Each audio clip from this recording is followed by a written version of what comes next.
네, 여의도 정치 현주소를 살펴보는 시간 의원실 라이브 최현일 더불어민주당 의원님 나와 계십니다. 안녕하세요. 네, 안녕하세요. 네, 너무 바쁜 시간 보내고 계시죠? 예. 의원님이 운영위 여성가족위 행정안전위원회까지 다 맡고 계십니다. 그러니까 행정안전위원회가 이제 주무 상임이고요. 네. 운영위원회하고 여가위는 겸임. 아, 겸임. 겸임 상임입니다. 그럼 전부 다 인사청문회는 준비를 하셔야 되나요? 운영위원회는 이제 청와대 이제 대통령실 상대니까 뭐 청문회는 없고요. 여가위는 이제 엊그저께 했고요. 뭐 행안위는 이제 내일 모레 하고요. 총리 청문회를 이제 3주 전 했죠. 아. 김민석 총청문회. 그래 잘 마무리해서 지금 이재명 정부가 그래도 그나마 일을 하고 있습니다. 지금. 보좌진이 너무 고생일 것 같습니다. 아유, 늘 감사하죠. 네. 이제 여가위가 사실 청문회에서 굉장히 주목을 많이 받았었는데, 어떻게 뭐 이제 해명을 들으시고 그 현장 분위기는 어땠는지 또 지금 민주당 분위기는 어떤지 좀 제일 먼저 여쭙겠습니다. 일단 뭐 여가부 장관 그 청문회가 이제 상당히 핫했죠. 그리고 뭐 시작도 전부터 여러 언론이나 또 네티즌 사이에서 또 상대당에서 상당히 이제 여러 가지 이제 검증했는데 뭐 일단 뭐 청문회라는 게 취지가 이제 후보자의 정책 능력 그리고 뭐 전문성을 검증하는 거잖아요. 공직 후보자로서. 근데 그런 측면에서 너무 이제 국민의힘 상대 당에서 네거티브, 흠집내기, 정치 공세의 장으로 만들었다라고 생각하고요. 강 후보자 같은 경우는 이제 보건복지위원회 이제 간사였고 재선 출신의 아주 능력 있는 후보인데 뭐 이제 보좌진 처우 문제 그 부분에 대해서 이제 미흡한 점에 대해서는 본인이 이제 심심한 사과를 여러 차례 했고요. 또 부독의 소치라고 할 정도로 본인이 또 자세를 낮추면서 사과를 했습니다. 근데 그 외에 이제 여러 가지 이제 뭐 정책적인 뭐 전입 신고나 그 부분도 충분히 소명을 했고 그래서 그 부분에서 당 차원에서는 어느 정도 이제 좀 소명도 됐고 좀 국민적 여론도 좀 살펴보면서 지금 아마 지금 지켜보고 있는 것 같고요. 다만 이제 국민의힘이 너무나 이거를 하나의 어떤 아까 얘기했듯이 흠집내기 또 뭐 이런 뭐 너무 도가 지나치다 그런 측면에 대해서 좀 안타까웠습니다. 예. 인사청문회가 정치적인 것보다는 정책적인 역량을 살펴봐야 된다 이렇게 말씀하셨는데 그렇죠. 네. 강선우 후보자 역량과 자질은 어떻다고 보세요? 그런데 후보자께서 이제 대통령께서 지금 일하는 정무 어떻게 보면 대통령께서 24시간도 부족할 정도로 열심히 일하고 계시나요? 후보 입장에서는 국민들을 위한다는 오로지 그 자세로 일할 수 있는 내각 그리고 장관 후보자들을 픽을 했고 본인이 이제 당 대표를 하면서 여러 의원들이나 또 정치인들 또 후보자들 여러 뭐 기업인도 있고 관료도 있지만 본인이 또 일을 해본 사람으로서 보는 시각이 있잖아요. 그 강 후보자 같은 경우는 아까 얘기했듯이 이제 재선 의원 출신이고 보건복지 간사하면서 간호법 47년 만에 간호법을 개정을 했고요. 또 여러 가지 또 의료 대란 때 정책적 대안도 제시했고 또 이제 그 발달장애 어머니잖아요. 그럼으로써 이제 장애인들에 대한 여러 가지 정책들을 많이 선도적으로 했습니다. 정책적인 능력이나 리더십에 대해서는 뭐 탁월하고요. 다만 여러 가지 이제 본인의 이제 사적이거나 또 이제 여러 아까 말했던 보좌진 문제에 대해서 좀 본인도 자세를 낮췄고 그 부분에 대해서 이제 여러 차례 사과도 했기 때문에 그 부분에 대해서 이제 당에서도 이제 국민의 이제 눈높이나 여론을 잘 살펴서 아마 어떻게 좀 지켜보고 있다고 좀 보고 있습니다. 지켜보고 있다. 네. 네. 그 대통령실에서도 주의 깊게 지켜보고 있다 이렇게 입장을 밝히기는 했는데 일단 인사청문회가 끝난 이후에는 지금 당 내부에서 혹시 변화의 기류라든지 이런 거는 없나요? 변화의 기류는 이제 뭐 지금 청문회가 이번 주가 이제 슈퍼위크라고 할 정도라는 청문회가 있잖아요. 예. 그래서 오늘 뭐 여러 또 장관 후보자들 청문도 있었기 때문에 그러니까 종합적으로 판단을 하지 않을까라고 생각합니다. 네. 아무래도 이제 국민의 여론이 중요하다. 그렇죠. 왜 여론의 그러냐면 추이를 좀 봐야 된다. 일단 국민들은 이제 두 가지 측면인 것 같아요. 지금 민생도 어렵다. 그리고 민생국본이 이제 21일부터 이제 신청을 받고 집행이 되잖아요.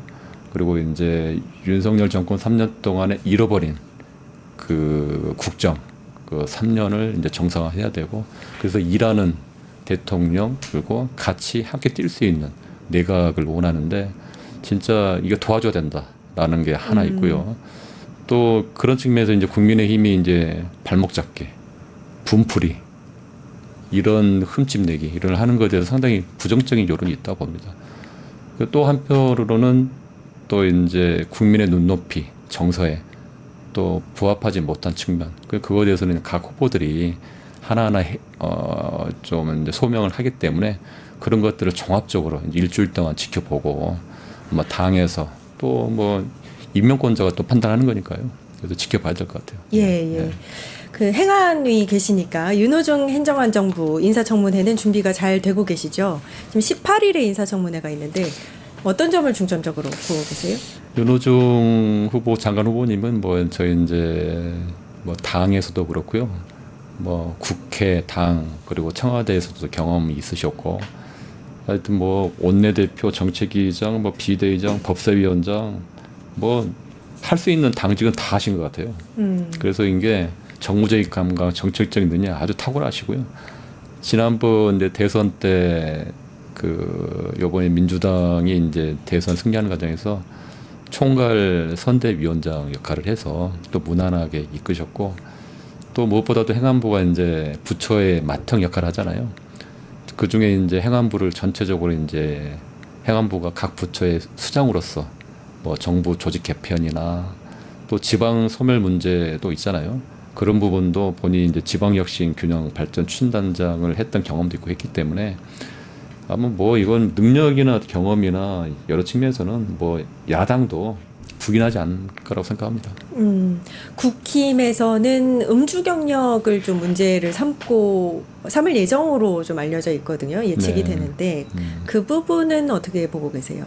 뭐 20년 전에 있었던 일이고 본인도 이제 사과를 했기 때문에 그 부분에 대해서는 또 본인 명쾌하게 얘기를 했기 때문에 청문회 또 다시 한번 말씀을 드리겠고요. 이제 그 이후에 이제 아까 얘기했듯이 그동안에 이제 성실하게 깨끗하게 또 당에서 국회에서 해왔기 때문에 이미 검증을 받은 5선 의원이잖아요. 그래서 그 부분에서는 뭐 크게 또 걱정을 안 하셔도 또 본인이 더욱더 또 우리 대한민국 민생 국정을 위해서 뛸 수 있다는 각오를 하기 때문에 아마 신뢰해도 되지 않을까 생각됩니다. 네. 아무래도 이제 이재명 정부의 첫 번째 내각이기 때문에 인사청문회에 관심이 좀 많으신 것 같습니다. 좀 계속 추이를 지켜봐야 될 것 같고요. 윤석열 얘기를 좀 넘어가 보도록 하겠습니다. 일단 내란 특검팀의 강제 구인 시도에도 일단 꿈쩍 않고 있는 모습이잖아요. 근데 그 와중에 또 구속적부심을 청구를 했어요. 어떻게 보세요? 참 저런 사람이 어떻게 대통령으로 3년도 아까웠다라고 생각하고요. 예. 참 참담하다 그러고 떠넘기기, 또 거짓말하기, 또 특검 수사 방해하고, 또 요번에는 또 안 한다고 버티기 하고 있잖아요.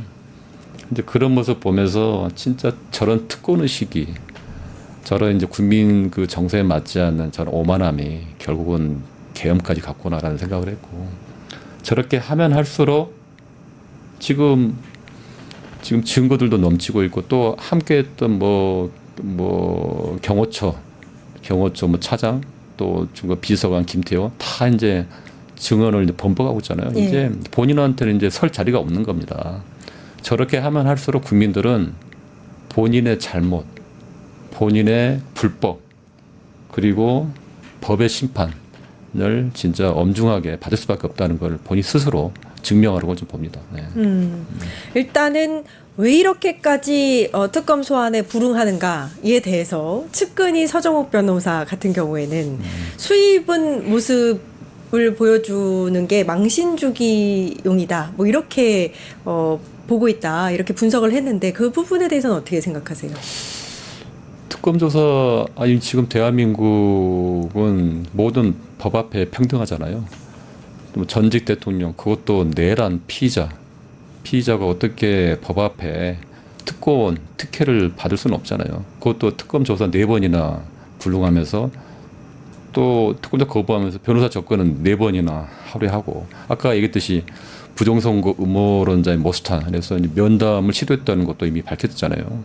그래서 아직도 지금 음모론, 아직도 그 내란을 기다렸던 그 극우 세력들 간의 어떤 그 망상 아직 벗어나지 못했다는 거죠. 그래서 이 부분에서 서정호 변호사 말씀하신 거는 그건 아주 잘못된 시각이라고 보고요. 저는 오만하고 특권의식 그런 것들이 이 국민들의 이미 심판이 끝났고 법 앞에 잣대 엄중한 어떤 잣대 앞에서 좀 제대로 조사를 받고 또 우리 법 정의를 실현하는데 협조를 해야죠. 예. 예. 이 얘기도 좀 해보겠습니다. 그 댓글 공작 그리고 왜곡된 역사관을 아이들에게까지 교육시키려고 주입시키려고 했던 리박스쿨 얘기인데요. 5년 전에 정광훈 목사가 이끄는 서울 광화문 집회 홍보 신문 광고를 제작한 정황이 발견이 됐어요. 네. 어떻게 보세요? 리박스쿨하고 뭐 정강훈, 김문수는 뭐 사실상 한 몸이라고 봅니다. 그래서 왜 그러냐면 이제 리박스쿨이 김문수 당선을 위해서 댓글 공작했다는 이제 의혹을 갖고 있고 또 김문수 전 대선 후보 같은 건 정강훈 집회 계속 나갔잖아요. 예. 또 당도 같이 만들 정도 끈끈했잖아요. 근데 또 손혜숙이라는 그 리박스쿨 대표가 김문수 전 대선 후보를 가장 존경하고 잘 생각한다는 본인이 했단 말이에요. 그러면 어느 누가 보더라도 이 세 사람은 끈끈하다는 걸 의심할 수가 없죠. 그리고 하여튼 굴고 나서 뭐 국회 나와서 일면식도 없다 모른다 하는데 이거는 명백한 위증이라고 저는 봅니다. 그래서 수사를 통해서 좀 명쾌하게 밝혀질 거라고 봅니다. 예. 이게 고발 조치가 된 상태인가요? 그 국회 청문회 위증 논란 관련해서 아마 지금 요 정도 상황이면 아마 고발 조치를 했거나 할 예정이라고 봅니다. 알겠습니다.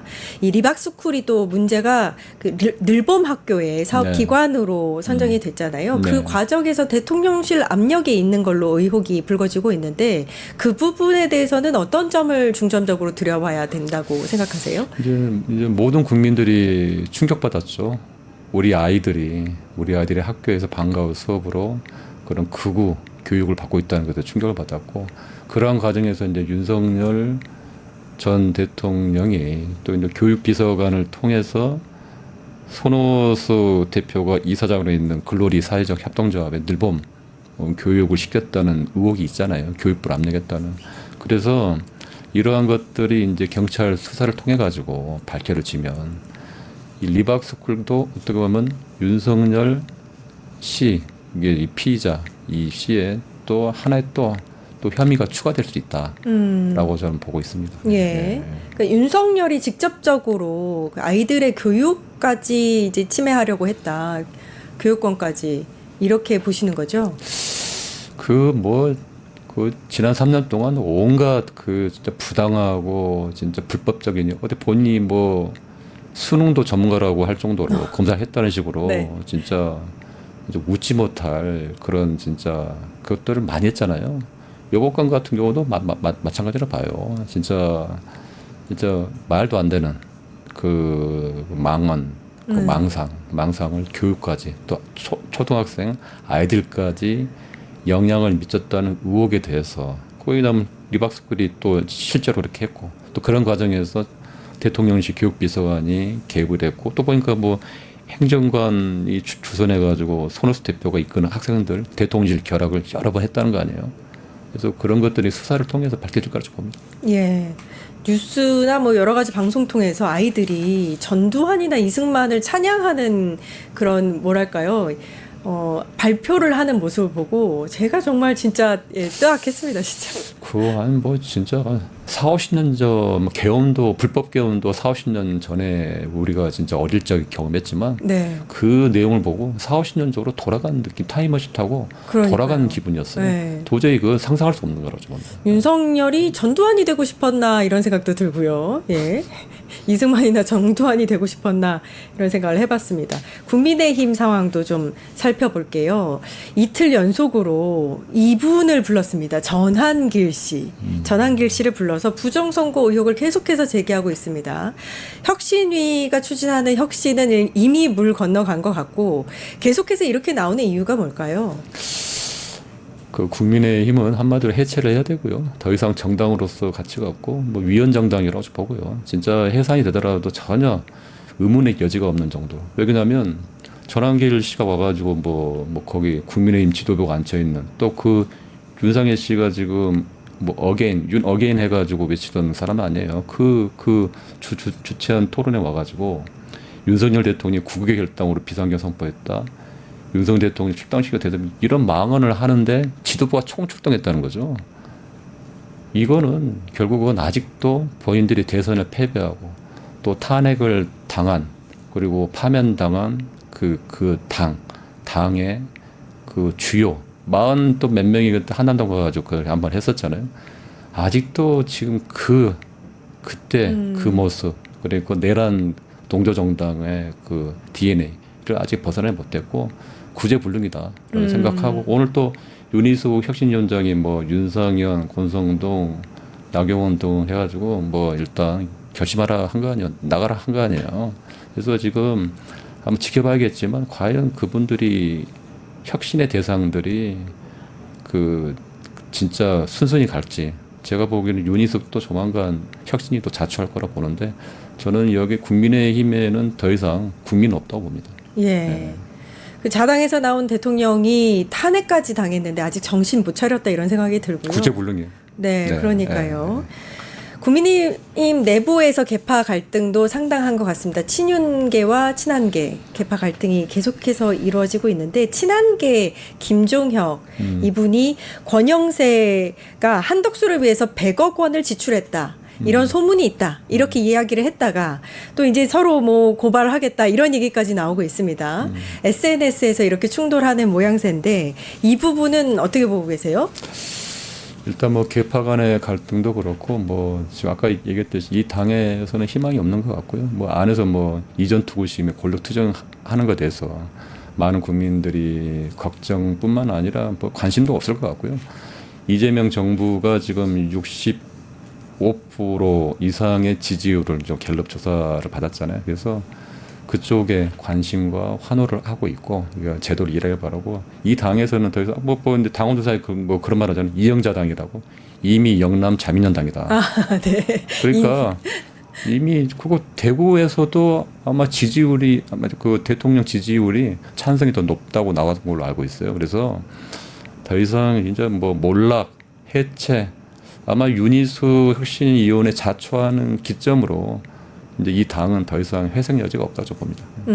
이 한덕수 선거 비용은 그 당 내에서만 그러면 처리를 할 수 있는 거예요? 당내 조사를 통해서라든지 외부에서 어떻게 조사를 할 수 있는 방안은 없는 건가요?